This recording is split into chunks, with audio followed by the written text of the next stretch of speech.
ไม่สูงค่ะเมื่อในเป็นวันที่2เดือนธันวาคมที่12ปี2025เป็นวันอังคารได้ตอนได้เดียวเนาะพี่น้องเฮาค่ะมาถ่อมด้วยข่าวเงาแข่ส่งเฮอหมินมาหับก้นเมืองเขาปอขึ้นเมืองเกิดน่ะค่ะเลอเสนั่นค่ะได้มาไข่แหน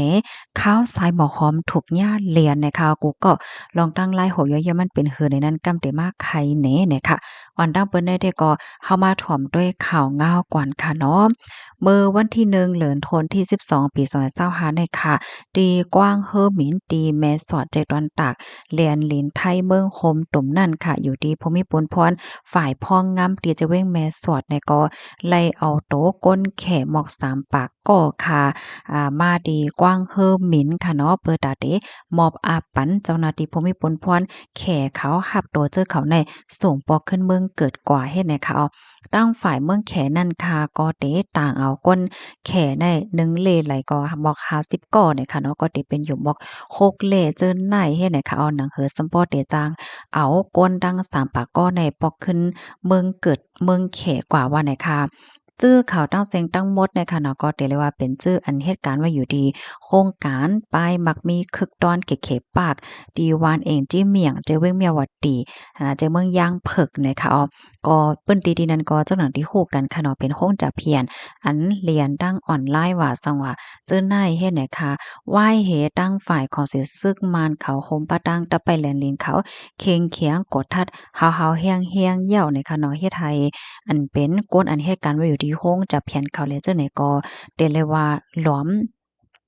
ล้อมปลายเพเข้ามาที่ตั้งฝั่งเมืองไทยเฮ็ดจั่งไหนเนี่ยค่ะอ๋อจั่งหนังที่เฮาคาไลรับรู้กว่านั้นค่ะเนาะตั้งฝ่ายของเสซึกบ้านเขานั่นเนี่ยก็ติเลยว่า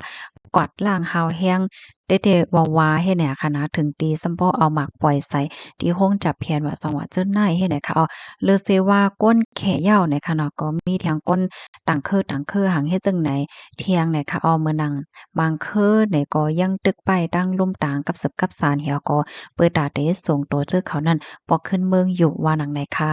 ข้อมูลตอนในข่าวเนี่ยก็เลยปึยมาที่ห้องการข่าวไทยรัฐออกไว้นะคะอ้อค่ะ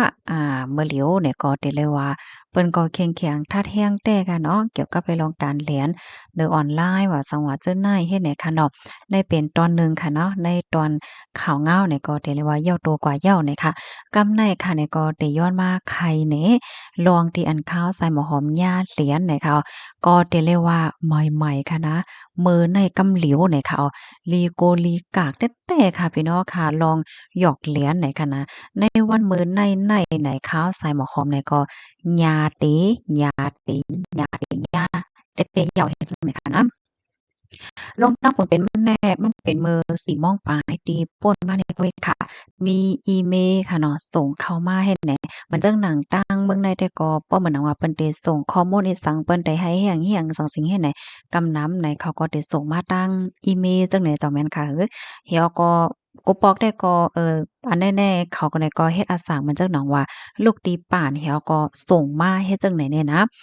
มื้อแต่มันแหนข่าวก็วนว่าเป็นติป่านส่งมาแต่ก็เพราะว่าติป่านเนี่ยเปิ้นก็ใกล้ๆส่งมาอยู่ตาเสเฮ็ดไหนนี่นะส่งมาอยู่เฮาก็บ่ได้สนใจหยังก็คือเนาะเขาก็ได้ส่งมาว่าอันนี้เป็นสเตตเมนต์ตาเลินในตานั้นใน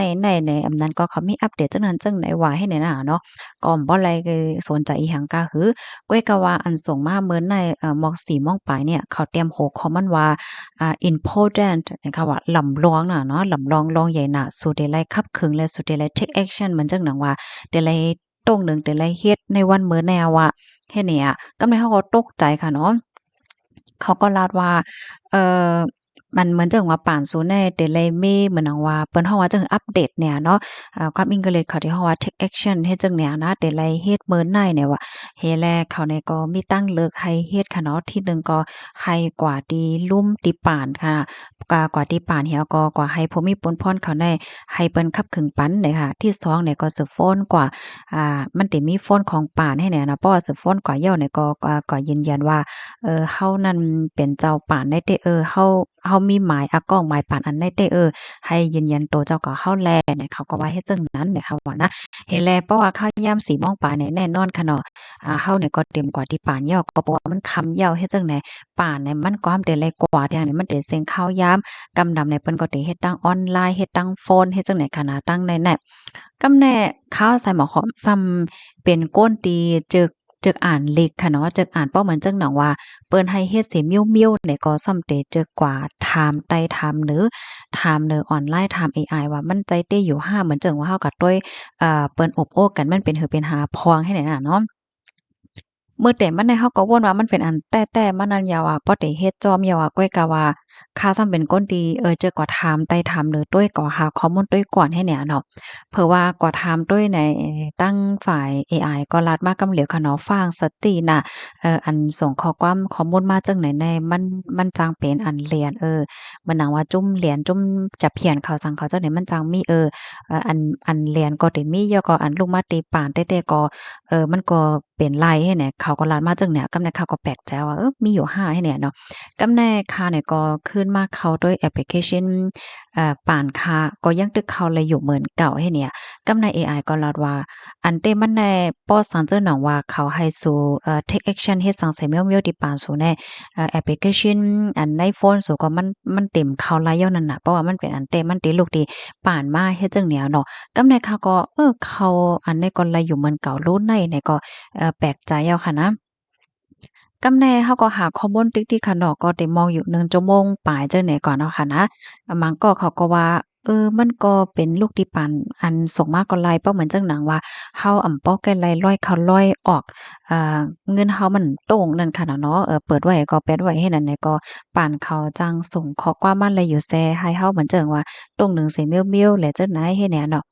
กำได้เขาก็ถามกว่าถามมาเฮ็ดจั่งเนี้ยเนาะกำได้เขาก็ขึ้นถามกว่าว่าเฮ็ดหยังแลอันเขาส่งอีเมลมาว่าเฮาได้ไลตรงนั้นจังนั้นก็น่ะเฮาเข้าแอปไลอยู่เฮ็ดแหน่เนาะกำได้เขาก็ลาดว่าเพราะว่าสู่เข้าแอปไลอยู่เหมือนเก่า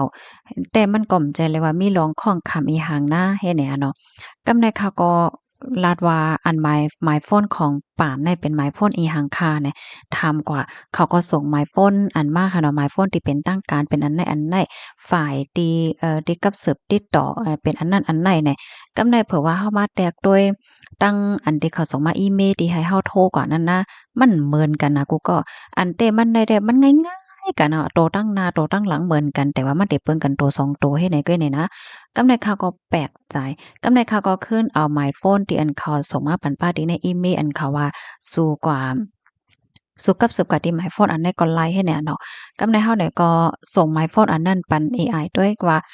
หมายโฟนอันใดได้เจ้ามั่นใจของป่านี่แหละเนาะกำในเอไอก็ตอบมาว่าใจนะว่าหมายโฟนอันแน่ใจป่าเนาะเป็นแหลเนาะนั่นให้เนาะกำในก็ตกใจเอาเนาะเออตกใจเฮียงแน่เฮ็ดแหน่เนาะกำในเอากว่าเอามาค่ะก็ขึ้นมาเช็กด้วยอีเมลเนี่ยเพราะว่ามันเป็นป่าแน่เอ่อมันไหนก็มันสิมีอันเป็น L อิหยังก็ URL มันน่ะค่ะนะ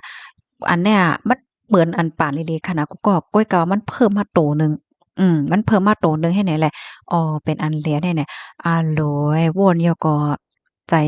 จคืนเบียใจนะกูก็เฮ็ดหยังได้มันใจห่าป้อเหมือนจังหนังว่าเฮาถามว่ามันเป็นอันแต้ยอก็เฮาสืบโฟนกว่าจำหนังหมายโฟนเตียนเขาปันมานั่นแหละมันใจค่ะเขาได้ย้อนหมายวัดเฮายอก็ย้อนหมายป่านเฮาเฮ็ดเนี่ยอะโหลยหลีโกหลีกากนะค่ะ กำนั้นแหละค่ะก็แค่ย้อนมาใครในบัดพี่น้องเฮาแล้วก็ให้พี่น้องค่ะฟังค่ะนะเพราะว่าเปิ้นส่งอีเมลมาก็แลสังเปิ้นส่งข้อความมาก็แลสังเปิ้นโทรหาพี่น้องเฮาค่ะเขาได้ใจถ้อยความดีที่เฮ็ดให้เฮาค่ะตกใจค่ะนะแต่ละเฮ็ดนั้นแต่ละเฮ็ดได้นะป้อมนั้นปานโซเดนยาปิ้งยาปักให้น่ะพี่น้องเฮาค่ะอย่าเป็นแนวตกใจแล้วก็อย่าเป็นแนวเฮ็ดโจมค่ะนะกูก็บ่เหลียวก้นเหรียญเขาแน่ลอกลายเขาแน่เขาหมอเฮ็ดน่ะ มันเหมือนอันแต่มันหลินหลีค่ะเหมือนแต่เหมือนว่าเฮ็ดจั่งใดนี่นะอันนี้ก็มาฟังถึงบรรพี่น้องเฮาค่ะในการดอกเมื่อว่ามีข้อความอันเฮ็ดให้เฮาค่ะตกใจมาอย่างไหนข้อที่1เฮาค่ะดูแลสติข้อที่2เฮาค่ะดูแลก็ถามด้วยเปิ้นอันนั้นก็ถามเอไอก็ไลค่ะเนาะมื้อเหลียวกับปานมื้อเหลียวได้มันคึดกาแพงหนาวนะเฮาถามด้วยมันเฮ็ดไหนก็ไลเนี่ยค่ะค่ะยินจมกูก็ที่รับถอมปันแห้งค่ะนะหนังเฮอพี่น้องค่ะบ่ได้จังไรฟังกันนั้นก็จอยกันสะเปิ้นแพ่แชร์กว่าใส่กำค่ะเนาะอันฟังไว้ในเลเหลือเสเพิ่นนะกูก็ อะโลยกึดแทงอินแกฮ้วนยอก็ใจขึ้นน่ะค่ะนะเพราะว่าเขาเลยหมายปานเฮาก็ร่วนด้วยเขาเหรอได้เกิดอิหยังขึ้นแน่เนาะค่ะสติกันดำๆค่ะนะพี่น้องเฮาค่ะไม่สงค่ะ